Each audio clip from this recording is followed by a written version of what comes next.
What is going on, guys? This is Ninja here. Today I'm going to be going over my top 5 best original Xbox games. These games in particular have so many things that I really enjoyed as a kid, whether it comes down to just insane replayability or just my old-time favorites. These games will definitely be on the top 5 or on the honorable mentions. So without any further said, guys, let's pop in that original Xbox game and start playing the games. Coming in to the number 5 spot, we have Splinter Cell.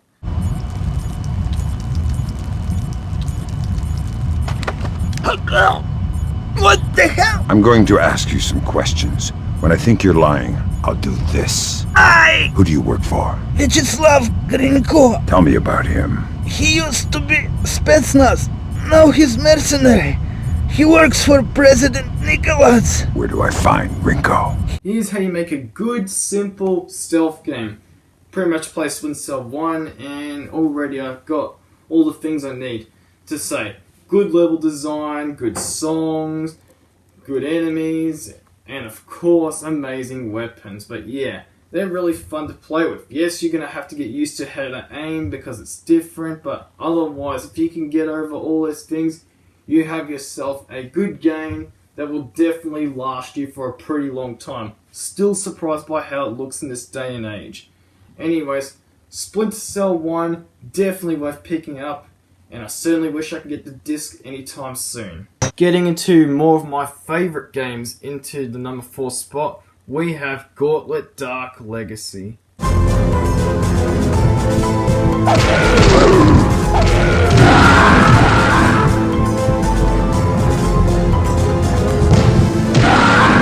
Where do I start with this masterpiece of a game?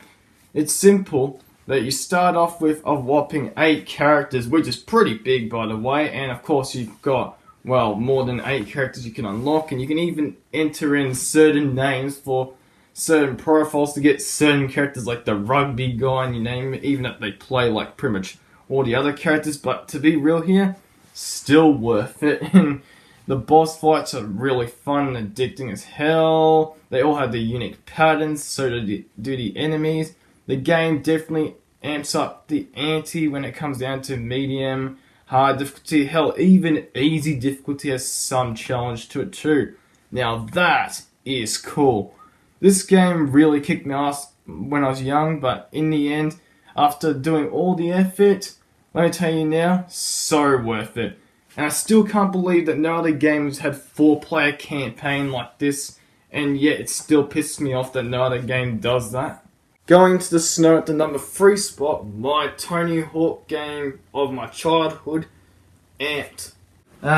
Playing this game again. Feels so good. I definitely disagree when I made a video on this because, wow. Did I easily get my memory back? Absolutely yes. Because I don't know why, but I had an odd, crappy memory during that time. If you're noticing why I haven't put, what's it called? Wow. Jeez, that was definitely a fun trick. But yeah. If you've noticed that I haven't put songs on, it's because, well, copyrights. Yay, fun. Get that ramp. And the last bit before I go over to my video. Yeehaw.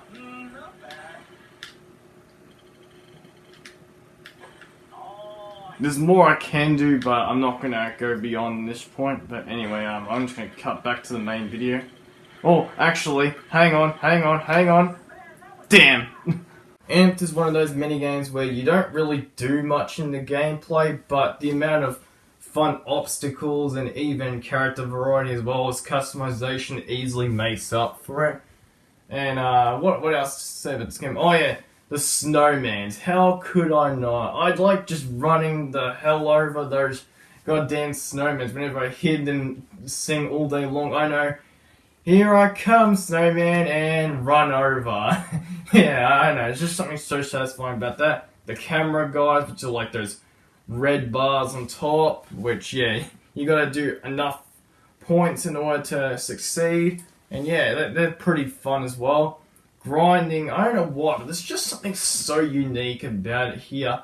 That makes it so fun, so it doesn't just feel like a Tony Hawk game like the third game. But yeah, Amped 1 honestly has a lot of customization and a lot of fun features that just make it so enjoyable. The songs are great, and that intro, yeah, I'll just play it for you and I'll move over to number 2 spot after that.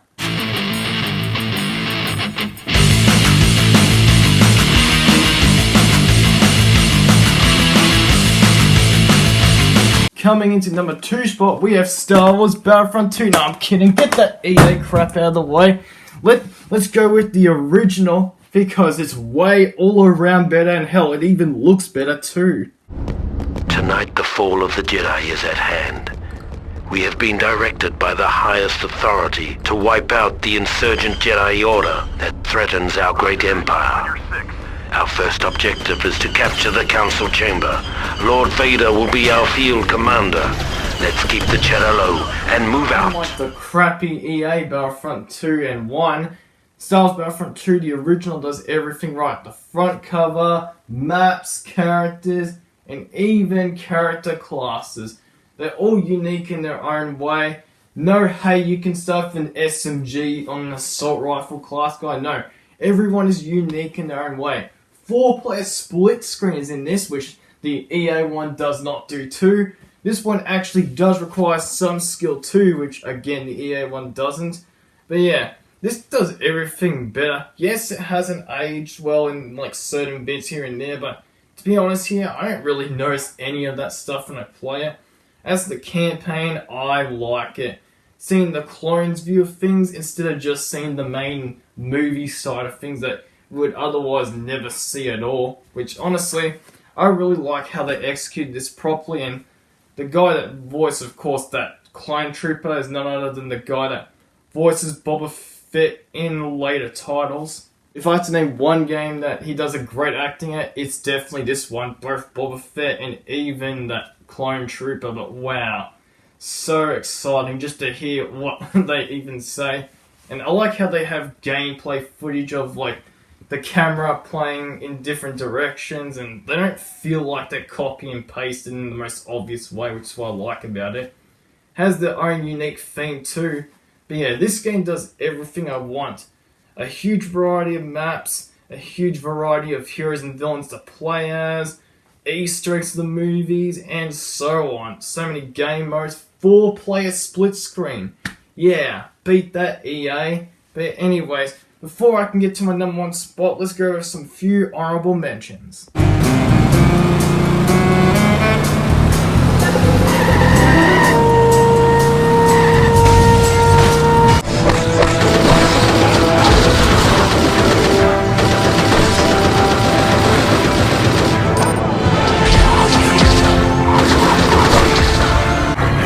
I have to stop him.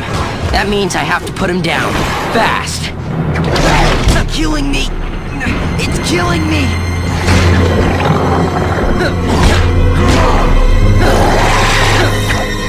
Personnel to the cultivation. Kill the light! He's to the left!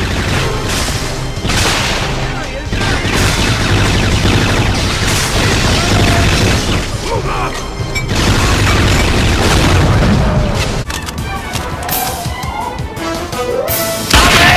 Intruder spotted!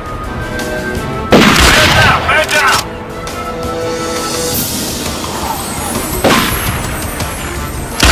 Man down!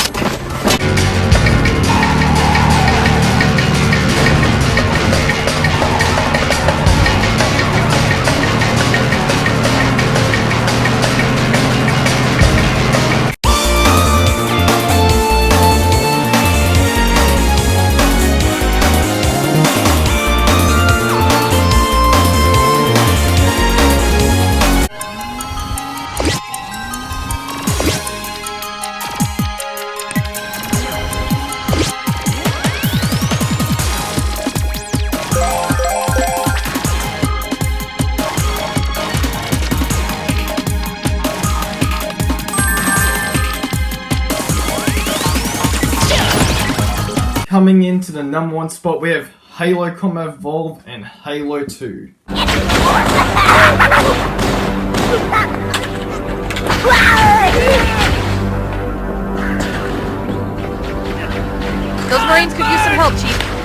do best.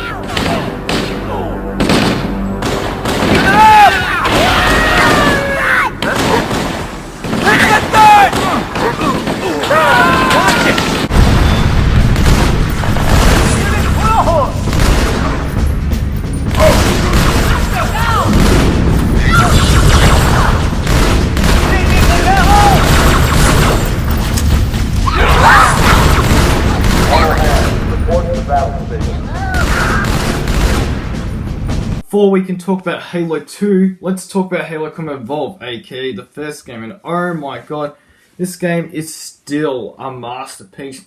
The characters, the level design, the weapons are just so much fun to play around with. It's just such an enjoyable experience, honestly, just to go out there and just really show that there is actually good games out there, if you get what I mean. And yeah, when this game came around in stores, it changed the game industry forever. I mean, had it not been for this game, we would never have good aiming in first-person shooters in the first place. Multiplayer was addicting as hell, and so on. Honestly, I could talk forever, but let's move over to the second game. Where to start with Halo 2? More levels, more enemy types, more weapons, etc. Even maps. But yeah, there's just a lot of fun with this game. I like that the first game really just did such a good job at keeping its own identity, but the second game, oh my god, it still has its identity too, and let me just tell you now, this game is a lot of fun. Just make sure if you're going to play on Legendary difficulty, be prepared to get your ass kicked because, wow, it's annoying. But otherwise, screw that. Let's go over the good because it's no good talking about the bad, right? So the multiplayer is... oh my god, I have so many memories. I made so many custom characters because of it. It's so fun. Still something that I come back to even to this day and age. Both of these games were so good that, honestly, it still brings me the smile even to this day and age, just coming back to it. But Halo 2 took it even further by having an expansion pack. And oh my god, it pretty much makes everything from better to even more, much more fun. What can I even say? Like, there is literally nothing else to say from there. I even have the default Halo 2 because, well, yeah, I'm still pissed off that my dad's cousin stole the disc. And hell, I have another 2 copies of Halo Combat Evolved, mainly because, well, let's just say that one of them is broken, which is the original one, because I don't know why, but the level Halo always seems to crash every single time, which is pretty annoying.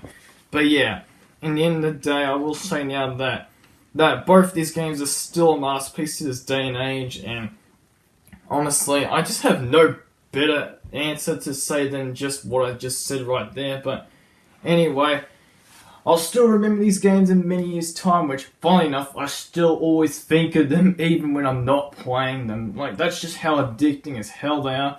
Even the third game and Reach are on this level as well. Like, that just shows how good Bungie was before they went down to the crappy Destiny path. But anyway, Halo Combat Evolved and Halo 2, both games that yet still stand up the test of time of replayability. I don't care about the aging or whatever that crap is that people like complain about on the internet, because that will never change what I think about these games in the first place. So without any further said, they are definitely great titles and definitely good classics of all time.